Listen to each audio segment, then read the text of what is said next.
Before we begin, I just wanted to warn you, this episode contains descriptions of physical violence and war. Previously on Hot Money. At that point, we just kind of had this sense that Marsalek was this kind of man of action and was mixed up somehow in Viennese politics.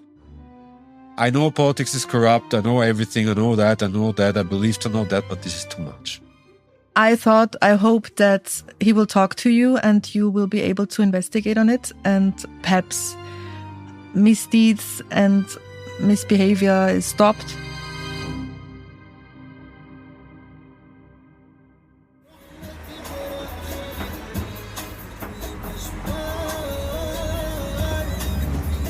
I'm in Tunis, the capital of Tunisia in North Africa. I'm in a taxi on the way to meet Kilian Kleinschmidt. When I first met Kilian at Café Procul in Vienna, he began to unravel what he knew about Jan Marsalek. It was a fantastical tale. It seemed impossible to substantiate. And as far as Kilian was concerned at the time, it was absolutely not for publication. But I believed it. And one of the reasons I did was because I found out more about who Kilian is.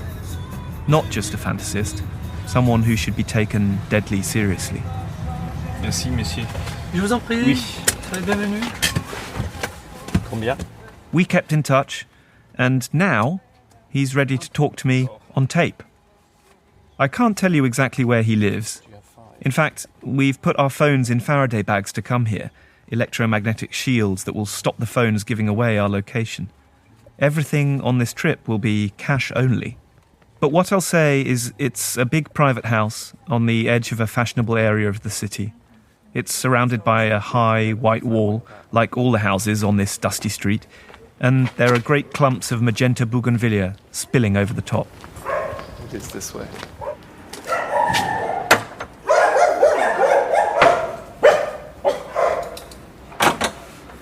Hi.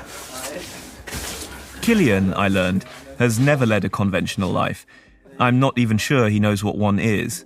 And perhaps that's why he ended up getting so involved in one of Jan Marsalek's wildest schemes.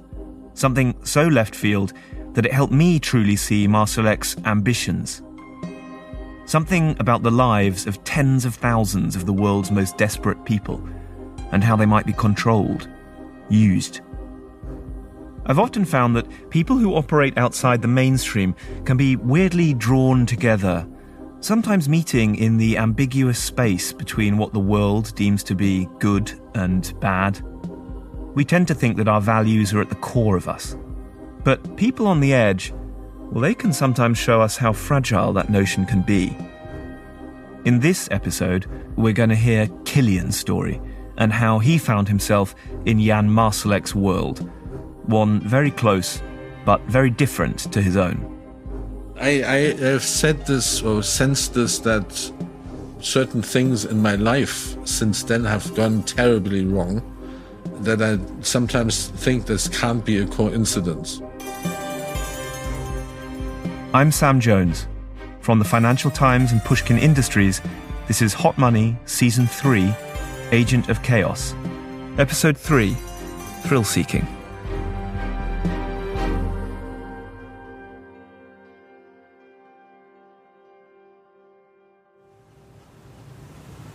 So where do you want us, Kilian? As we call it, the Instagram corner. We're walking across a big open-plan room that takes up almost the whole ground floor. It's cool and airy, and Kilian is directing us over to an arrangement of low sofas around a coffee table. He's left the dogs outside, but indoors there's an assortment of cats who indifferently reveal themselves to us over the next few hours. Kilian grew up in Berlin in the 1970s, and he felt drawn to alternative ways of life from a young age. After some hard partying as a young punk teen, he left Germany aged just 18 to go and live in the mountains in southern France. And so first, there were the goats. 35 goats, to be exact. Making goat cheese.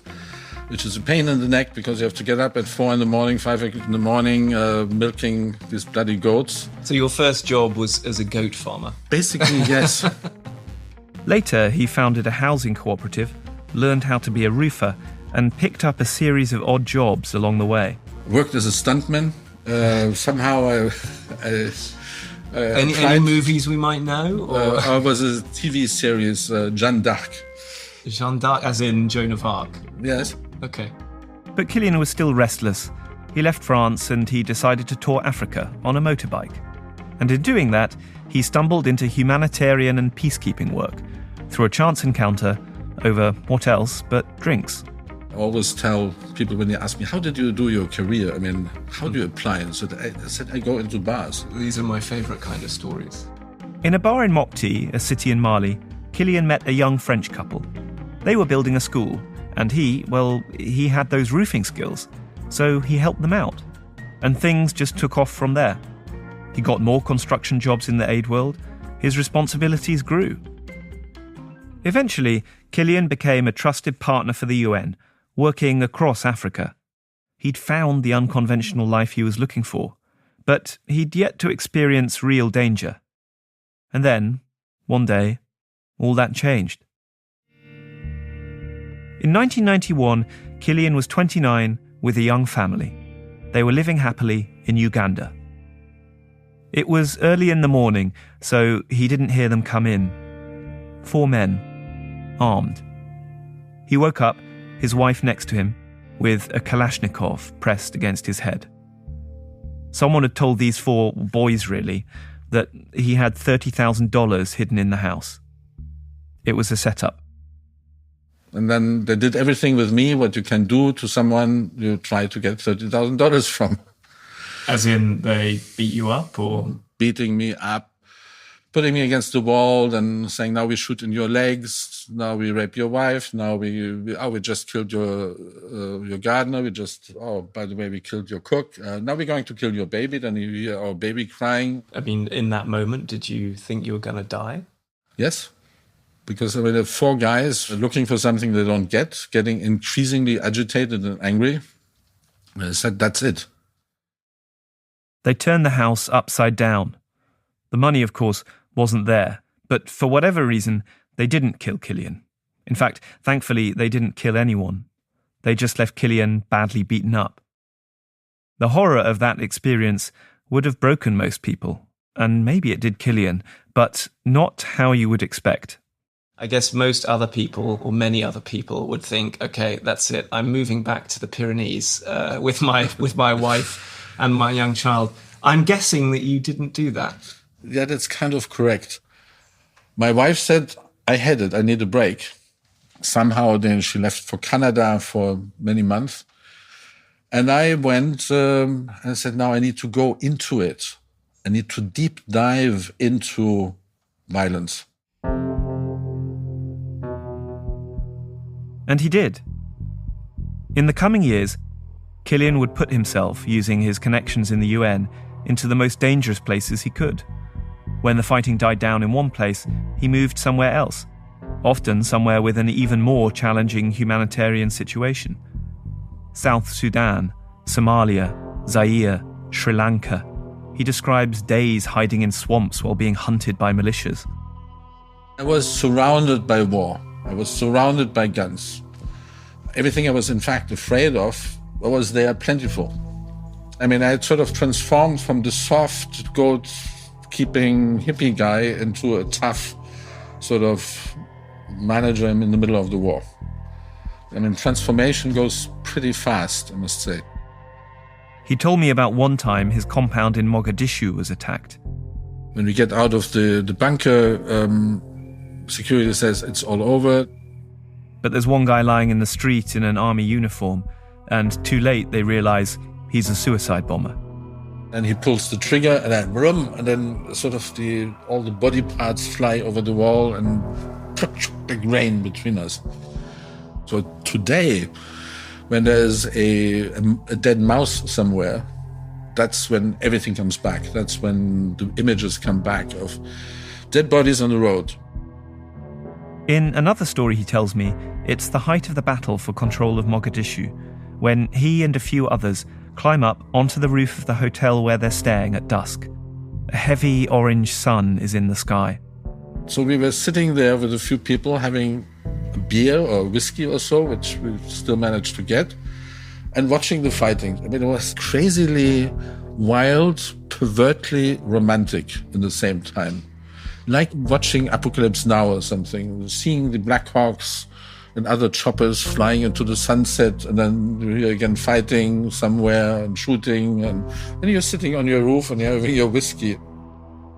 The horror, it's also bound up with the thrill, with the sense that this, and not the comforts of a peaceful home life, is what's real. And I do get it. Even listening to Kilian recount this stuff is intoxicating. There's a powerful, hugely seductive kind of beauty to it. It's disturbing in some ways, but also cinematic. And who hasn't thought about their lives as a film? Can I just ask, how were you feeling during this? Were you afraid? I mean, given that you've described earlier that in a way you wanted to plunge into violence, to cure yourself of your fear of it, maybe, or to somehow kind of move beyond it. I mean, that's also what humanitarian organizations are exploiting in a way, because they're getting people into this sort of this adrenaline hyper thing, and they begin to feel invincible. You're becoming the coolest of the coolest in all of this. I mean, you're completely hyped up. I mean, started to feel already very good at this. That was just basically after 2.5 years of being in war zones. And it felt I was a champion. It sounds like a bit of an addiction. Of course it's an addiction, but it's being also used by the organization. The organization, meaning the UN, his employer at the time. This is how Kilian sees it. So they're identifying the people who are becoming junkies, and they set them a shot from time to time, so they stay junkies.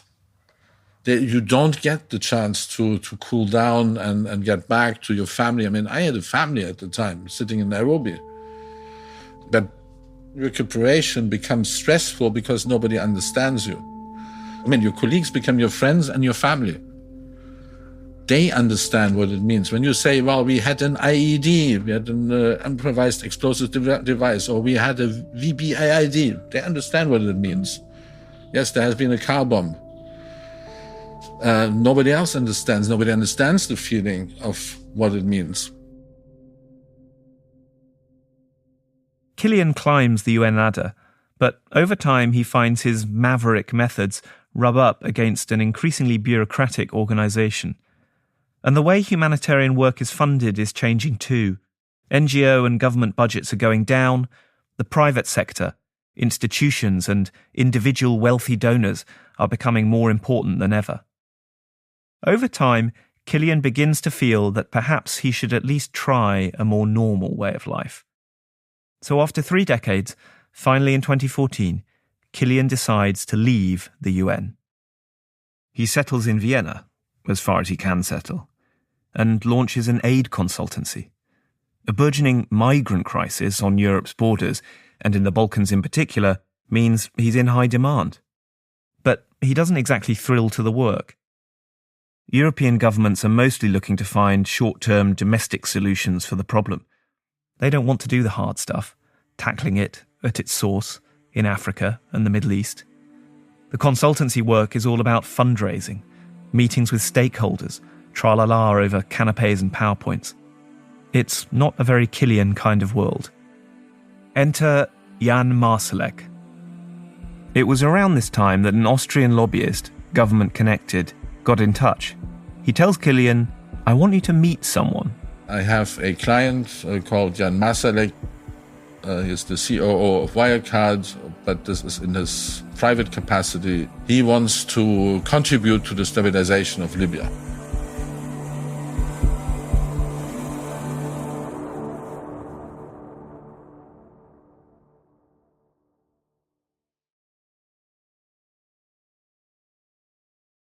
In 2018, Kilian gets an invitation to come and meet his new prospective backer, Marsalek. Marsalek suggests they meet at the Käferschenke, the very place he met my editor, Paul Murphy, and handed him the chemical formula for Novichok. Käferschenke in English means the Ladybird Tavern. Ladybug if you're American. There are little ladybird emblems and pictures dotted around, but it's not kitschy. This is still a white tablecloth place. All Kilian knows is that he's meeting a wealthy Austrian businessman. He's never heard of Jan Marsalek, but that's not an issue. At least nothing a little keyboard due diligence can't smooth. Started Googling a bit and, okay, yeah, big, huge DAX company. The DAX is Germany's main stock market index, the 40 largest public German companies, a bit like the S&P 500 or the FTSE 100. It signals to Kilian that Wirecard and Marsalek should be taken seriously. I had been sort of a lot looking into how the industry, how business can actually do what the humanitarians can't do. So I thought it was a great idea that if somebody has personal interests or business interests, actually contributes, and it's not the humanitarians who are going to stabilize places, it's business, it's this type of other resources which the humanitarian world will never produce. Kilian has been told that Marsalek is interested in funding humanitarian projects in Libya. Libya was a mess. Since the Gaddafi regime was deposed in 2011, at the height of the Arab Spring, it had been mired in civil war. Nothing about its future seemed, at that point, certain. And it was also, thanks to its newfound lawlessness, a highway for African refugees looking to get into Europe, the longest, then unpatrolled coastline of any African country on the Mediterranean. A reporter with the FT, Bozu Daragahi, was on the ground to see what conditions in one of the country's notorious migrant detention centres were like. Hot, dirty, overcrowded cells like this one are a way of life at the Qarabuli Migrant Detention Center just east of Libya's capital, Tripoli. Rooms meant for perhaps 20 people are commonly filled with 100. These men, women, and children have come from as far as Eritrea and Ethiopia. They risk their lives along desert smuggling routes lined with bandits and other dangers. But Libya was also a place rich in opportunities for those with an appetite for danger. A huge oil-exporting nation, a major military power in Africa, a playground for spies. The prospect of some work there tantalized Kilian. Marsalek arrives for lunch. He's all polish. You get a little bit jealous. Well, this guy is much younger than me, and he is good looking, and he is well dressed. Everything he has smells money and care, and everything is perfect. And I come with my cheap trousers and whatnot. A little envy prompts some German-Austrian rivalry. Well, it's a typical Austrian sort of showing off person. I've seen many of those in Vienna. Over lunch, the conversation becomes competitive. What I call always the male cockfight in the beginning. They try to impress the other one of how cool you are and how tough you are and where you have been and so on. This is you and Marsalek. Me and Marsalek, you know how two cocks are when they're showing the nice feathers and so on. Kilian tells Marsalek stories. He recounts the dangerous, violent and volatile situations he has lived in around the world. But Marsalek is not to be outdone. And then, very fast actually, he started then talking about his experience in Syria, facilitated by the boys just after the recapture of the city of Palmyra from ISIS. When he said with the boys, what did you think? He basically said with the Russians. Marsalek tells Kilian that he arrived in Syria in a MiG-8. He describes how the helicopter banked and turned, and with a blast of dry, hot air through the open door, he looked down on the vast ruins of Roman Palmyra below. He was the guest of the head of intelligence for the Wagner Group, Russia's most notorious mercenary army. They didn't linger, Marsalek said. It was too dangerous. But there was time for some photos. I've seen those photos. There's a hastily snapped selfie in front of the amphitheatre, and another shot in front of a burned-out tank, and one of him aiming a bazooka. In all of them, Marsalek is posing, basically, in body armour and sometimes wearing dark blue aviators. To me, he seems almost boyishly excited. What's remarkable is that Marsalek's story, all this boasting about being in Syria, didn't strike Kilian as unusual at the time. But Kilian is not a very usual kind of person. It didn't click in my head that it's a bit strange that a payment provider would be going into such an area. If it had clicked, maybe he could have avoided what happened next.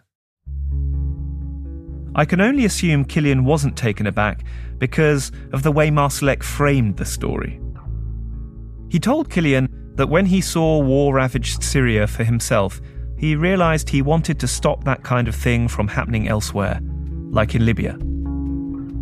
Marsalek convinced Kilian that he wanted to make a difference, to make the world a better place. As Kilian understood it, Marsalek wanted to commission a development plan, a blueprint for how to end lawlessness on Libya's southern border, where there was no government control. He spoke about the gold mines at the border to Chad, where people have to work for 2 years to get their passage to Europe paid off. He spoke about the guys sitting in Monaco and being the people behind the whole business, that they were earning $100 per person crossing into Europe. He displayed sort of a more emotional, something has to be done to stop all of that. And maybe I felt that he was genuine in that somehow. He sounds quite impressive. It didn't click as sort of a political ploy at that moment. It felt more, yes, I want to do something. I want to contribute, so I will put 200,000 euros into you, Kilian, and your team, so that there should be collateral financing to have a full plan of what to do with Libya so that this doesn't happen. Kilian came away from his first lunch with Jan Marsalek feeling good about his new project and his new client. He built a team and he got to work, doing research and making plans, to pull together a kind of feasibility study on how to bring law and order to the region and improve the lives of the people living there, who to speak to and what to say to them. But it wasn't long before there were signs that not all was as it seemed. Kilian had been told that he could trust Marsalek's handshake, and that Marsalek wouldn't sign a contract anyway. So there wasn't much Kilian could do about what happened next. But then, no money. There was no payment coming. I mean, did it not strike you as odd that there's this wealthy backer who has money, and he's just not paying? Yes, of course. I said, what is this? I mean, you told me it's handshake quality. Fine, we engaged without a contract. Should have never done this. Big mistake. At this point, Kilian is still dealing with Marsalek through an intermediary, Marsalek's lobbyist in Vienna. And after a lot of pestering about the missing finance, the intermediary gives him a very strange answer. He says, send your invoice to the Libyan Russian Institute in Moscow, which is odd because no such institute even seems to exist there. There's more. When Kilian suggests that they should organise a trip to Libya so he can talk to his backer about his plans and show him how they might work on the ground, he gets told this will also be arranged, but from Moscow. That trip will be organised by Colonel Chubrigin, Andrei Chubrigin in Moscow. So who is Colonel Andrei Chubrigin? Oh, he is the coordinator of Russian interests in Northern Africa and the Middle East. By now, I'm thinking for almost anyone, the jig would be up. Whatever this project was, it was not simply some idea from an Austrian businessman with a good heart and an open checkbook. Kilian, though, still didn't pull the plug. Maybe because, at this point, he's already paid his team a considerable amount of money from his own pocket, and he's really quite proud of the work they've done. the study they've begun to produce. So he needs to sort things out one way or the other, and the only way to do that is to demand another face-to-face meeting with Marsalek.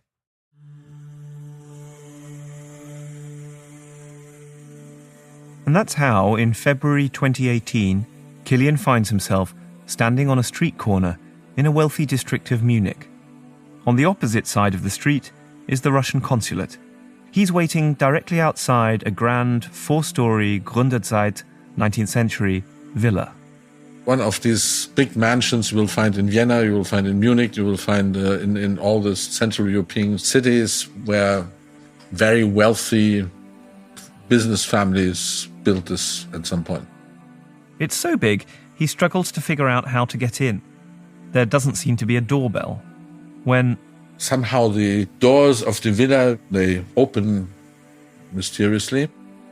This is Jan Marsalek's house and personal office. Marsalek meets Kilian, who is with a colleague, on the first floor. There's some impressive contemporary art on the walls, but not a lot else. Normal people, when they live in a place, there is always some crap lying around. I mean, it's a place where we kind of live. And when I come into a place like that, then it feels like it's like a showroom.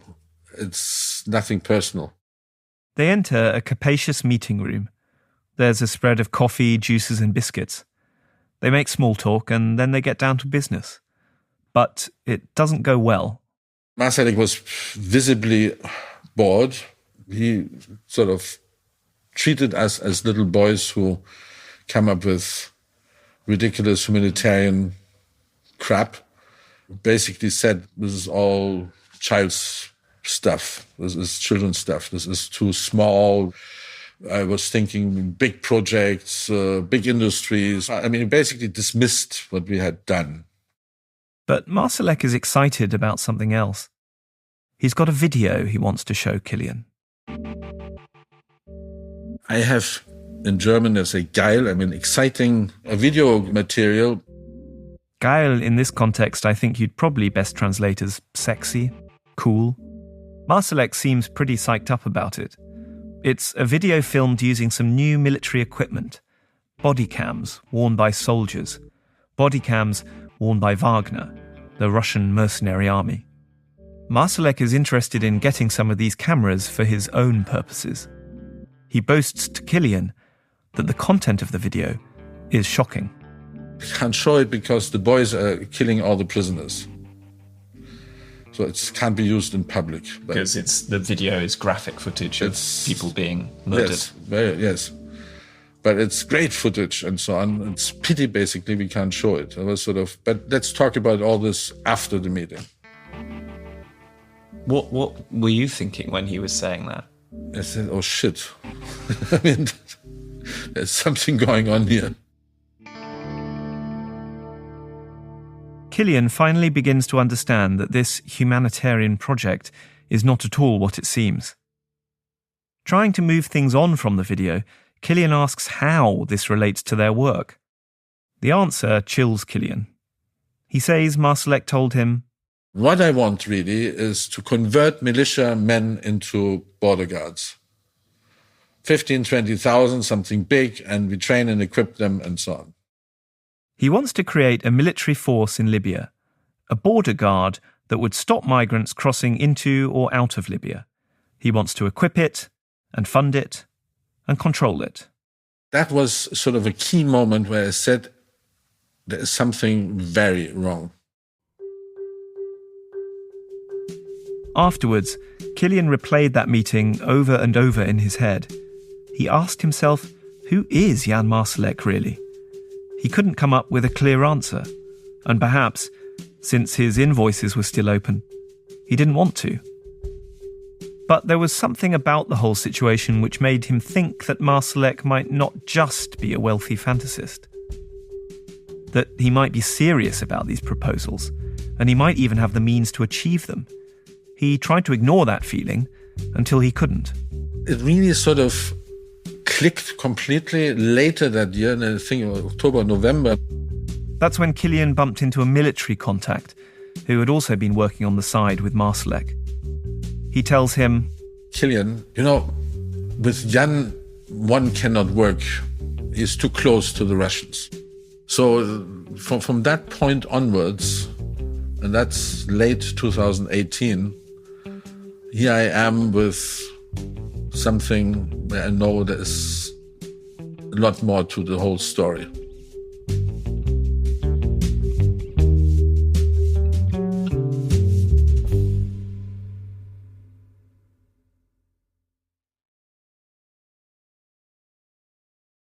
Kilian Kleinschmidt knows he has potentially explosive information about Jan Marsalek. But Kilian also knows he has to be careful. He knows Austria well enough now, enough to know that Marsalek, while somewhat in the shadows, seems to be extremely well connected. Months go by, and then, in the summer of 2019, Kilian sees an opportunity to raise the alarm. He's in Tunis, and he's invited to a garden party at the residence of the Austrian ambassador to Libya, who's based there. He grabs a few minutes with the host. And I explained to him the story that an Austrian national very much doing strange things in Libya and whether it was on their radar screen and so on. And then when I had finished the story, then he said, you have to be careful. It could be one of them. You have to be careful. I could be one of them. Even though this sounds ominous, when I first heard this, I took it as a joke, and the ambassador confirmed as much to me. He told me he remembers meeting Kilian, but doesn't recall exactly what he said, and that making joking remarks sounds like something he'd probably do, just to try and break the ice. He wanted to make clear, though, that he didn't, and doesn't, have a connection to Marsalek. Regardless, back then, at this party, Kilian is already feeling nervous and gets the impression he should hold his tongue, an impression reinforced when, a year later, at the same garden party, the ambassador joked again. That's when he's said in front of other people and saying, "Oh, that's Kleinschmidt. Yeah, I have the instruction to not let you out alive." So obviously humor, but it was menacing as well. Kind of menacing, kind of immature. I mean, even though it was a joke, there is a slight message there for you, isn't there? He's trying to tell you something, which is maybe that you're annoying or maybe you should shut up. But basically, yes. So from then on, Kilian only speaks to one or two close friends about Marsalek. He worries that if he tells anyone who knows him less well, he might land himself in serious trouble or end up sounding like, well, a bit cracked, another unpaid contractor with an axe to grind and a conspiracy to peddle. But other events at the time, they keep making him question again and again just what was Marsalek up to. A few months after Kilian broke off his connection with Marsalek, he moved to northern Greece. The borders were closed. Huge numbers of migrants were trying to come into Europe from the Levant due to the war raging in Syria. Even though Kilian's officially retired from the UN, he'd remained plugged in. Thanks to Kilian's years of frontline work, his network of sources bring him disturbing nuggets of information about the situation. They tell him, even though the borders are closed, it seems that, over and over again, desperate groups of migrants believe otherwise. They're being fed lies. Through my network, we found out that somehow there were rumors spread that Merkel would open the borders again. Angela Merkel, Germany's chancellor at the time. She had already accepted hundreds of thousands of migrants into Germany. We found very strong indications, even photos of people who were in different locations telling that story. And this story, went from northern Iraq, and it was in Turkey, and it was in the entire region, the sort of go Europe. Telling that story to refugees in camps. In camps, and out of camps, already on the move, already in Greece, and so on. So people started moving in this direction. Hospitals are being bombed in Syria at the time by the Russians, who are fighting alongside their client, Bashar Assad, the country's ruler. They seem to be deliberately worsening the humanitarian crisis. And something for Kilian falls into place. What if the Russians are spreading these lies about open borders in Europe too? He makes the leap back to Marsalek. What if Marsalek wanted to do something similar in southern Libya, to use a force controlling the border to influence migrant flows? At first, it all feels too outlandish to him. But with time, he starts to believe it. For the most part, though, he keeps all these suspicions to himself, out of fear, until the day he spoke to me. When Kilian told it to me, it rang bells. I thought straight away of the late US Senator John McCain. He'd said the very same thing in 2016 at the Munich Security Conference, with reference to Syria. Mr. Putin is not interested in being our partner. He wants to shore up the Assad regime. He wants to reestablish Russia as a major power in the Middle East. He wants to use Syria as a live fire exercise for Russia's modernizing military. And he wants to exacerbate the refugee crisis and use it as a weapon to divide the transatlantic alliance and undermine the European project. Russia's interest in weaponizing migration was being taken seriously as a threat to NATO by the world's biggest military power, the USA. So this idea of Kilian's, that Marsalek could be working for Russia in Libya to control migration for political influence, it's actually not as far-fetched as it seems. Then, 6 months after I first met Kilian, in June 2020, something happened. Extraordinary story. Admission, of course, from payments firm Wirecard this week that the missing $2 billion may never have existed at all. After months of tireless reporting by my colleague at the FT, Dan McCrum, Wirecard, the fintech giant Marsalek had helped build as chief operating officer, the corporate edifice around which he had constructed his entire public persona, collapsed. Meanwhile, Wirecard's auditors are in hot water too. EY says a $2.1 billion hole in the firm's accounts is the result of sophisticated fraud. Now, Marcus Brown, of course, has resigned, or has resigned on Friday, as the CEO of that company. The chief operating officer was also sacked over the weekend. Once Wirecard exploded, some of the other people involved in Marsalek's Libya scheme, they became more talkative. And within, just 4 weeks or so, Kilian's crazy tale went from being an unprintable conspiracy to an established set of facts we could attribute to multiple sources. But I wanted to be certain we weren't over-interpreting Marsalek's links to Russian intelligence. So I went with what we knew to one of my most important contacts. I can't really tell you about them. That's a condition of me being in touch with them. But they work for a European government. Let's leave it there. They confirmed what I thought. Marsalek really did have ties to Russian spies. Specifically, it seemed, to the GRU, Russia's fearsome military intelligence agency, the organisation responsible for the Salisbury poisonings. Kilian decided he wanted to go public. He outed himself and gave testimony to a special committee of the German parliament investigating Wirecard. Kilian doesn't regret doing that, but he's also, over time, become more and more convinced that he was right to be afraid. His life has never quite been the same. Twice now, he's been on the edge of financial ruin, thanks to projects he's gotten involved in, which have exploded in his face. And he doesn't think it's a coincidence. It may not be sort of the extreme sort of movie-style revenge, but it may be a sort of destroy option of guiding me and leading me into traps, which is very intelligent if you want to make somebody suffer. I was promised things which never happened, and so on. So almost by design, and it led to one of the most horrible years in my life, in being completely destitute, in fact. Even now, he struggles.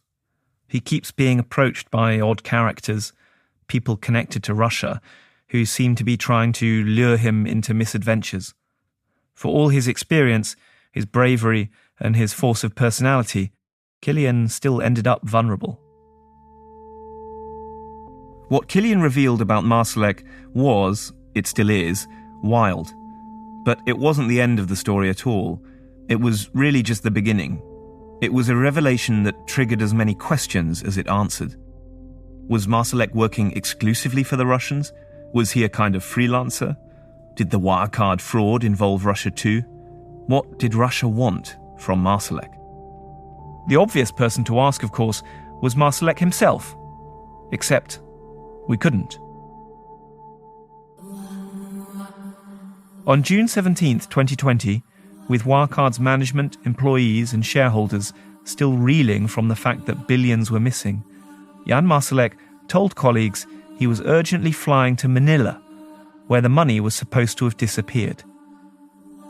He said he was going to sort out the mystery and prove Wirecard had nothing to hide. Except, in reality, he was in a car, heading across the Alps. It was a beautiful day, hot, a clear blue sky, perfect weather to fly.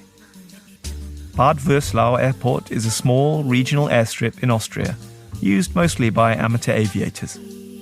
A car pulled up on the tarmac that day, and out stepped Jan Marsalek. The border checks were a formality. No one was really watching down there. Marsalek had a suitcase with him. It was full of cash. "Here's your fare," he must have told the pilot. Next stop, Minsk, Belarus. Coming up on Hot Money, the people who were left behind, trying to make sense of it all. And we walked around and unbelievable. You walk around and you see a parallel world and all the explanation, this room is soundproof, this room got searched every other week by a specialist for microphones and surveillance stuff. We were flabbergasted. We were speechless. It had never happened like that. I mean, we were all important people in the company that it was like a punch in the face. Top 10 white-collar crime of this century. Ist einfach so. What? Mit Nervengas und Finanzierung von libyscher Privatarmee. Hot Money is a production of the Financial Times and Pushkin Industries. It was written and reported by me, Sam Jones. The senior producer and co-writer is Peggy Sutton. Our producer is Izzy Carter. Our researcher is Marine Saint. Our show is edited by Karen Shakurji. Fact-checking by Kira Levine. Sound design and mastering by Jake Gorski and Marcelo de Oliveira, with additional sound design by Izzy Carter. Original music from Matthias Bossi and John Evans of Stellwagen Symphonette. Our show art is by Sean Carney. Our executive producers are Cheryl Brumley, Amy Gaines-McQuaid, and Matthew Garahan. Additional editing by Paul Murphy. Special thanks to Rula Klaff, Dan McCrum, Laura Clark, Alistair Mackey, Manuele Saragosa, Nigel Hansen, Vicky Merrick, Eric Sandler, Morgan Ratner, Jake Flanagan, Jacob Goldstein, Sarah Nix, and Greta Cohn. I'm Sam Jones.